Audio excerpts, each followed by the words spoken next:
السلام علیکم۔ مدینہ منورہ سے تلاوت قرآن کریم اردو ترجمہ کے ساتھ سورۃ الحشر آیات 1 تا 10۔ قاری محمد جوید خان، ترجمہ بآواز عباس ایوب۔ یوٹیوب چینل برکات الحرمین سے پیش خدمت ہے۔ اعوذ باللہ من الشیطان الرجیم۔ میں شیطان مردود کے شر سے بچنے کے لیے اللہ تعالیٰ کی پناہ مانگتا ہوں۔ بسم اللہ الرحمن الرحیم۔ شروع کرتا ہوں اللہ تعالیٰ کے نام سے جو بڑا مہربان نہایت رحم والا ہے۔ سبح للہ ما فی السماوات وما فی الارض وهو العزیز الحکیم۔ اللہ تعالیٰ کا پاک ہونا بیان کیا ہر چیز نے جو آسمانوں میں ہے اور جو زمین میں ہے، اور وہی سب پر غالب کمال حکمت والا ہے۔ هو الذی اخرج الذین کفروا من اہل الكتاب من دیارهم لأول الحشر ما ظننتم ان يخرجوا وظنوا انهم مانعتهم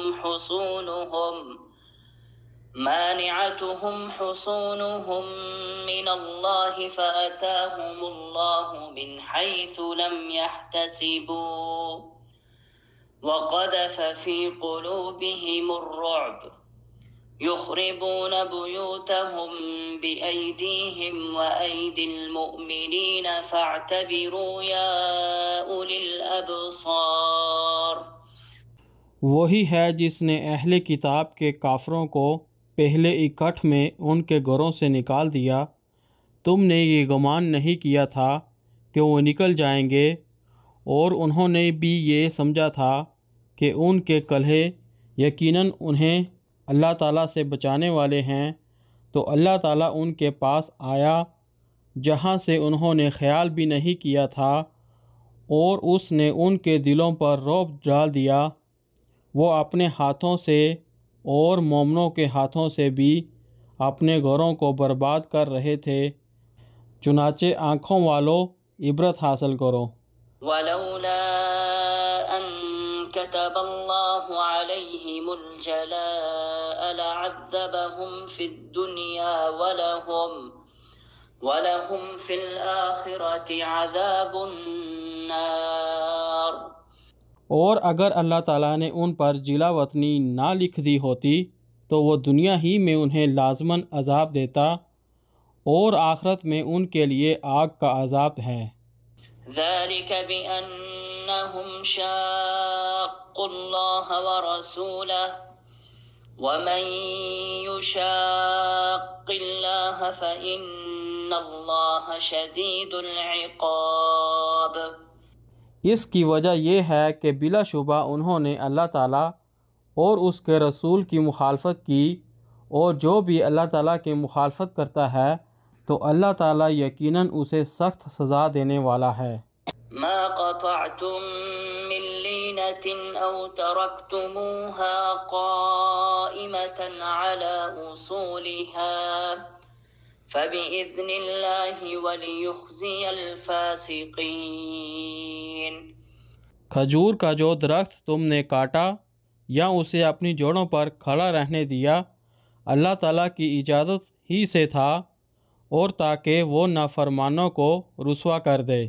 وما افاء اللہ علی رسولہ منہم فما اوجفتم علیہ من خیل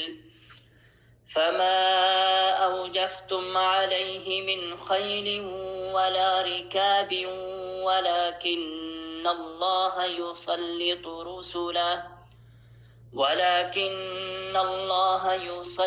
رسله على من يشاء واللہ على كل شيء قدیر۔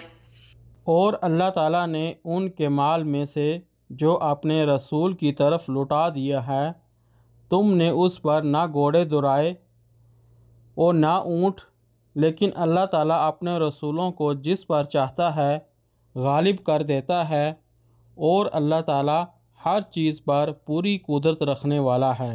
ما أفاء الله على رسوله من أهل القرى فلله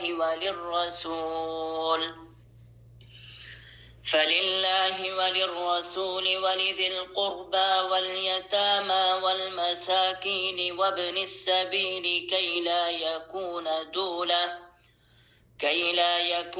دولة بين الأغنياء منكم وما آتاكم الرسول فخذوه وما نهاكم عنه فانتهوا واتقوا الله إن الله شديد العقاب۔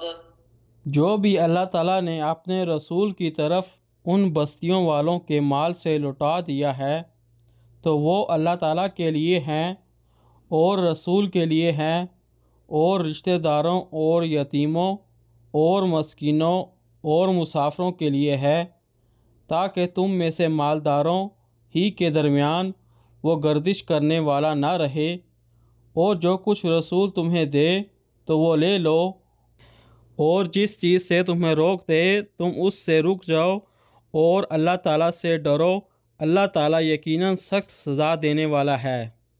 للفقراء المهاجرين الذين أخرجوا من ديارهم وأموالهم يبتغون فضلا من الله ورضوانا وينصرون الله ورسوله أولئك هم الصادقون۔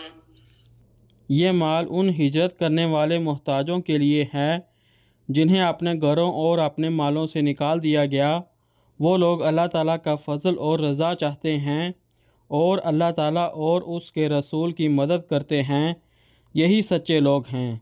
والذین تبوأوا الدار والإيمان من قبلهم يحبون من هاجر إليهم ولا يجدون في صدورهم حاجة مما أوتوا ويؤثرون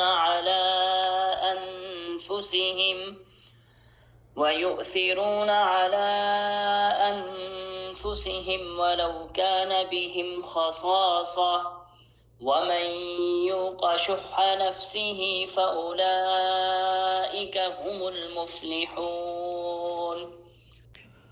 اور جن لوگوں نے ان سے پہلے دار ہجرت میں اور ایمان میں جگہ بنا لی ہے، وہ ان سے محبت کرتے ہیں جو ہجرت کر کے ان کے پاس آئے ہیں، اور جو کچھ بھی مہاجرین کو دیا جاتا ہے وہ اس بارے میں اپنے سینوں میں کوئی تنگی نہیں پاتے، اور وہ انہیں اپنے پر ترجیح دیتے ہیں اگرچہ خود ان کو سخت ضرورت ہوتی ہے، اور جسے اس کے دل کے بخل سے بچا لیا گیا تو وہی لوگ فلاح پانے والے ہیں۔ والذین جاءوا من بعدهم يقولون ربنا اغفر لنا ولإخواننا الذين سبقونا بالإيمان ولا تجعل في قلوبنا غلا للذين آمنوا ربنا إنك رؤوف رحيم۔